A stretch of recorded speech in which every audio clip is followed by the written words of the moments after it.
even terminology. I don't say descendants of slaves. I consider myself a descendant of Africans who were enslaved in America. But we have all these semantics and stuff. There's a lot of work that we got to do ourselves. But the central thing is, it is owed, it is our right, it is due, and it must be paid. You're tuned in to the Thinking Out Loud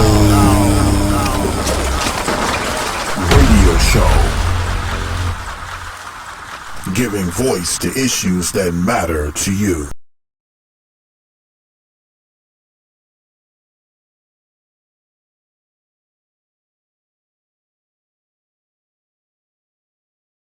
I remember having a discussion with someone who was making comments on our Thinking Out Loud TV YouTube channel about the very idea of reparations, and that they believe that African Americans need to be financially compensated in cash. And I just, said that it doesn't seem like it's even economically possible for that to happen. So I'm going to start with Nkechi in this segment. I want you to let's talk. What does reparations look like for you when we talk about this concept and idea of reparations for 400 years of slavery? What do you think it is going to look like or should look like for Black America? Okay, thank you very much, Brother Michael. I want to start off by saying that no amount of any type of compensation or remedy can atone for the over 400 years of what was stolen for Black people. I want to start off by saying that. And then I want to say the harm of the enslavement era and post-slavery degradation, the harm was multifaceted. Thus, the remedies must be multifaceted as well. What can and should it must look like, from my personal perspective, a hell of a whole lot of things. Cash, land, repatriation resources, scholarships, corrective policies. We spoke during the break about, some people wanting to go back to Africa or this or that or the other. There was an essential thing that was lost during the enslavement era, and that was the right to of our peoplehood, of our identityhood that was stolen. Some people do want to go back to Africa. They're supposed to go and just swim naked. Some people want to go somewhere else or whatever. Some people want to really seek to join this nation, this white nation, and strive to make a multiracial democracy real. But some people want that other choice of self-determination to establish their own independent land base on this soil, which they worked and built upon, negotiate with the native people. So all of these should and could be viable options. We have people sitting in prison. I'm not even talking about the mass incarceration, but I'm talking about the people who were resistors, who fought for freedom, and as a result have been in prison 40, 50 years. The fourth prong of the Japanese American Redress Bill said a pardon for all those who resisted detention, camp, internment. That could be part of a reparation settlement for Black people as well. A pardon for those acts of resistance that they get. It can be monuments. It can be museums. It can be, again, the harm was so great. There's not just one remedy. Housing resources, closing up the economic black white wealth gap. I could go on and on and on. But the final thing I would just say is that is the province of the commission.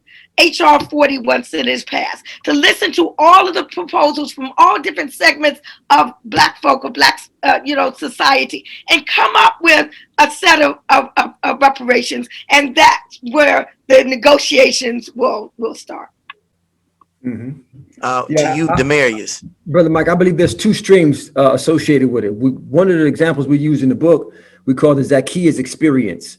And when you look about Zacchaeus was an oppressor of the worst kind. You can almost line him right up with what's happened with America and the government and how they treated Black America. So Zacchaeus, he had two streams or two forms of reparation. One was a direct payment to those who he had defrauded. The other was a payment to those to whom the culture of the people who he had harmed. So I see it as a direct monetary payment, biblically speaking, for the descendants of slaves, American slaves. And then I see it as a overall more comprehensive plan, everything my dear sister just brought out, and then some. everything, but it's two streams to it. When you study the history of how God will repair a nation that's been oppressed, there was always direct monetary payments, and it's all throughout the history and the experiences of those who got reparated. And then there was a social repair that needs to take place, and that social repair covers, again, everything Sister Nkechi just brought out, to what happens within the Black community, from infrastructure to educational opportunities to entrepreneurial opportunities, anything that's going to do this. And listen, we just started a nonprofit called We Value Black Life, and until you're ready to put a systemic plan in place that's going to help Black America come out of poverty, you're not serious about helping Black America, right? That's what it comes down to. A feast is made for laughter and wine maketh merry, but money answers all things. Money is what gives us the ability to have solutions to the problems we face in life. Money is the ability, or wealth creation is the thing that gives us the ability to bring solutions to the poverty that we face in our community. So until you're ready to systemically put things in place through a reparative plan, a reparations plan that's going to address the descendants of slaves and direct monetary payments, and then also the social connection within Black America, and you put things in place to deal with that, now you're seriously talking about a comprehensive reparations plan that's going to bring solutions to and healing to all of the damage, from the psychological to the spiritual to the physical to the emotional to the trauma, everything that slavery and its legacy has produced within the community. Now you're going to see healing. So we believe it's both direct payment and a social repair that covers every aspect of our social climate. And Brother Michael, I agree absolutely with Brother Demeris said and is saying, and it should not be a situation where the United States said we can't pay, we don't have the money. That's out the water now. I mean, when they can come in up with trillions for this and that and the military and the coronavirus, I mean, don't tell us when it comes to Black folk that you ain't got the money. Okay, now I will say there's a lot of work in healing. This healing we need to have and do as a people, the internal reparations that we need to do amongst ourselves, as well. And that we haven't even begun, to address that. There's a lot of issues that we have to deal with in the community when you deal with direct payments. And I am a proponent of direct payments. I know there's a lot of controversy out there in the community with respect to that, as to how do you operationalize that? How are you going to assess who is this and who is that? Even terminology. I don't say descendants of slaves. I consider myself a descendant of Africans who were enslaved in America. But we have all this semantics and stuff. There's a lot of work that we got to do ourselves. But the essential thing is, it is owed, it is our right, it is due, and it must be paid.